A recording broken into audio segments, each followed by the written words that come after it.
if the problem here is the gun, then certainly what we would suggest is that if there are more guns in an area, that there would be more violence in an area. So, for example, if we looked at guns per person versus gun homicide rate, 1993 to 2013, oh crap, that doesn't quite fit the narrative. How about gun ownership versus overall violent crime?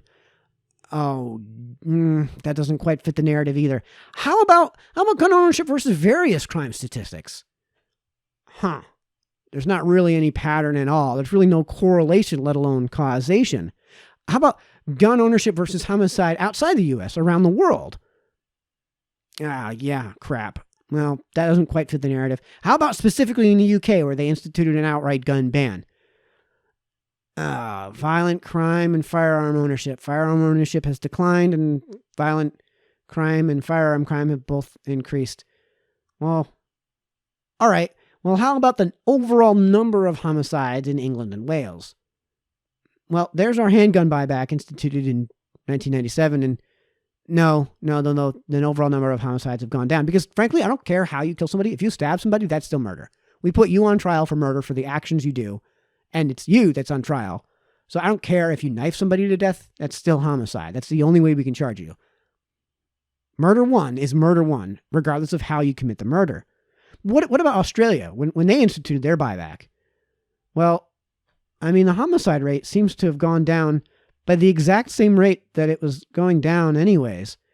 And the U.S. seems to have actually led the way on this, despite the fact that we've had a tremendous growth in our gun ownership. Well, what about homicides versus what about homicides versus gun homicides in Australia?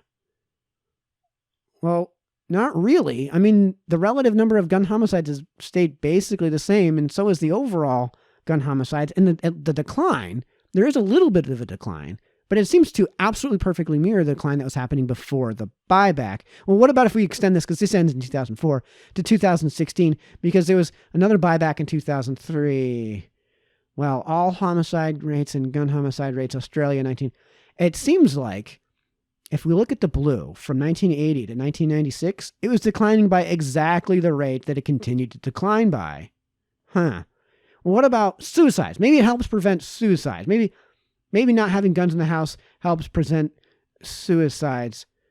Well, it lowered the number of gun suicides, I guess, a little bit, but overall suicide stayed exactly the same. Well, what about if we're not just talking about gun ownership? What about if we're talking about gun legislation? Well, there's this thing called the Brady score that tells you basically how tough your area is on crime. So a really high Brady score means that you're really, really tough on crime in terms of legislation. Oh, well, violent crime rates don't seem to be correlated to Brady score at all. Well, let's be more specific. We're talking about gun homicides, right? Gun homicides. That's what we're looking to get rid of with things like red flag laws and more restrictive registration laws. Crap. Well, maybe the Brady score, maybe what you're talking about, Mike, you're lying to us. What we want to see, the Brady score has nothing to do with gun violence. Well, here's the Brady website, and it says, help fund the fight against gun violence.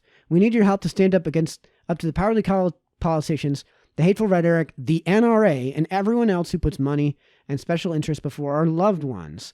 United against gun violence. So you would certainly suggest that any area that scores very high in the Brady score has really, really strict gun legislation. And it doesn't seem to work.